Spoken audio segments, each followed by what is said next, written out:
Salut tout le monde, c'est DIN, bienvenue dans mon 8e tuto. Donc aujourd'hui je vais vous parler des outils de détourage, donc de sélection. Et il y a deux types de détourage, donc sur un fond uni et sur un fond pas uni. Voilà. Donc je vais commencer par le plus simple, donc c'est le fond uni. Et ah oui, avant de commencer, je voulais vous dire que donc ça fait ça fait 5 mois que j'ai pas fait de vidéo. Tout simplement parce que j'avais pas trop envie et que j'attendais un peu que le temps passe, j'avais pas tellement d'idées non plus. Et là je me suis dit que sur les outils de détourage, ça pourrait aider quelques-uns. Donc je vais vous parler de la baguette magique et de l'outil de sélection rapide. Donc, alors, on va commencer avec les fonds unis. Donc là, j'ai un fond relativement blanc. Donc, je vais prendre la baguette magique. Donc, si vous ne l'avez pas, vous faites clic droit à cet endroit et vous la sélectionnez. Ou sinon, vous appuyez sur W. Voilà. Et là, vous cliquez sur la partie à supprimer. Donc voilà. Mais là, vous voyez que ça me fait plein de trucs bizarres. Donc je vais créer un calque et je vais montrer ce que j'ai sélectionné sur un nouveau calque. Donc voilà, donc ça m'a sélectionné tout ça. Moi, c'est pas ça que je veux, c'est juste enlever le blanc du contour.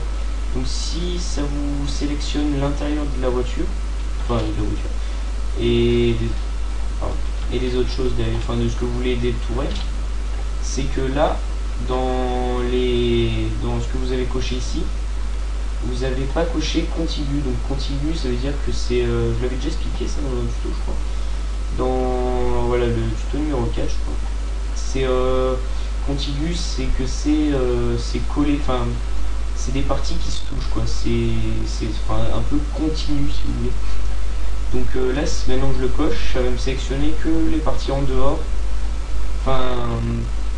collées, quoi, celles qui sont collées entre elles. Donc là, déjà, si on regarde ce que ça a sélectionné, c'est déjà mieux. Mais là, vous voyez qu'il y a un léger dégradé avec l'ombre. Donc ça, pour régler la tolérance de la sélection, vous allez ici dans tolérance et moi j'ai mis 40, donc ce qui est relativement pas mal. Donc plus vous vous approchez de 100, plus c'est tolérant. Donc 100%, ça les sélectionne tout, hein, voilà, j'ai tout sélectionné. Et 0%, ça c'est si vous avez déjà fait un détourage et que vous avez déjà mis un fond uni avec exactement les mêmes couleurs pixels. Donc là, regardez. Ouais, n'importe quoi. Ok, je suis pas sur le bon quel. Donc là, voilà, donc là, tout ça, c'est absolument la même couleur pixel à la formule. Enfin, là, ici, c'est exactement les mêmes lettres et tout ça. Donc c'est vraiment la même couleur. Et vous voyez que même là, on voit vraiment pas la différence entre les blancs. Je pense pas sélectionner. Donc, moi, là, je vais sélectionner à peu près 60. Pour que ça commence à prendre l'ombre. Donc voilà, je tac. Donc là on voit que ça a pris pas mal le contour, mais pas tout à fait l'ombre. Donc si on veut, on peut régler à 70. Mais j'ai peur que ça me sélectionne la voiture après, vu qu'elle est grise. Donc il peut y avoir confusion et il peut me sélectionner la voiture. Donc là, ce que je vais faire, c'est que je vais déverrouiller le calque en double-cliquant sur le cadenas. Je le pixelise en cliquant dessus. Ah mais il est déjà pixelisé. Donc si ça marche pas, si ça vous affiche un message d'erreur comme quoi vous ne pouvez pas supprimer ce que vous avez sélectionné, vous prenez la gomme, vous cliquez dessus et vous faites OK, ça l'aura pixelisé et là vous pourrez supprimer le fond. Donc voilà. Donc là on voit que si je mets un fond noir excusez-moi,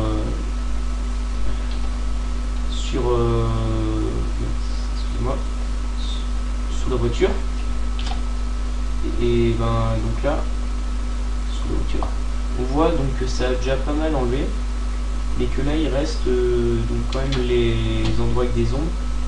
Donc là ça va m'amener à vous parler de cet outil là, qui est l'outil de sélection rapide. Donc celui-là il est vraiment pratique, parce que bah regardez, voilà, vous avez juste à passer à peu près sur la forme avec votre souris et ça sélectionne ce qu'il faut. Mais donc là c'est pas vraiment le meilleur exemple. Donc là je vous conseille le lasso magnétique, si vous voulez. Mais bon, là c'est pas le sujet du tuto, mais là vous pouvez suivre les formes comme ça. Et là avec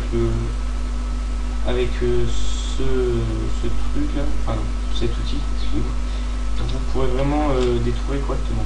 Donc voilà. Donc, mais bon, c'est pas le sujet du tuto, donc on va passer à l'outil de sélection rapide. Donc celui-là il est vraiment pratique, donc vous pouvez régler la taille de l'outil, donc comme si c'était un pinceau, une gomme. Et là donc je vais cliquer et je vais passer sur les zones à supprimer. Donc voilà, hop, et je vais cliquer, voilà. Donc là ça m'a sélectionné le ciel. Donc là on voit que bon, ça lui a enlevé un peu des cheveux. Donc là ce qu'on va faire c'est que si vous voulez vraiment tous les cheveux, je vais sélectionner avec le lasso polygonal. Donc je vais sélectionner en gros, voilà, comme ça. Et donc là j'ai bien coché la troisième case pour que ça ajoute à la sélection. Donc je vais reprendre l'outil de base et je vais, hop, je déverrouille le calque et je supprime le fond. Donc vous voyez que là il reste du bleu entre les cheveux et à côté que j'ai pas sélectionné. Donc là ce que je vais faire c'est je vais bien vous montrer, hop, voilà. Donc là ce qu'on va faire c'est qu'on va utiliser, en plus d'avoir utilisé l'outil de sélection rapide, je vais utiliser la baguette magique. Je vais sélectionner le bon calque, c'est quand même plus pratique, et je vais régler la tolérance à 40 parce que c'est relativement uni le bleu, et je vais sélectionner en cochant cette fois, en décochant contigu, comme ça ira chercher les parties entre les cheveux. Donc là je clique et vous voyez que ça m'a sélectionné un peu partout. Donc même ce qui restait, ce qui avait été éteint un peu sur ses bras, vous voyez que c'est sélectionné, donc ça c'est vraiment pas mal. Donc là, hop, je supprime et vous voyez que ça s'est déjà amélioré. Mais vu qu'il en reste encore, je vais augmenter juste la tolérance à 60. Hop, donc CTRL D pour désélectionner. Et je vais recommencer.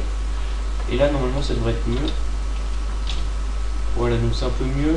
Et après ce que vous pouvez vraiment faire c'est passer un petit coup à la main avec la gomme. Et comme ça là, d'accord. Excusez-moi, j'ai fait n'importe quoi.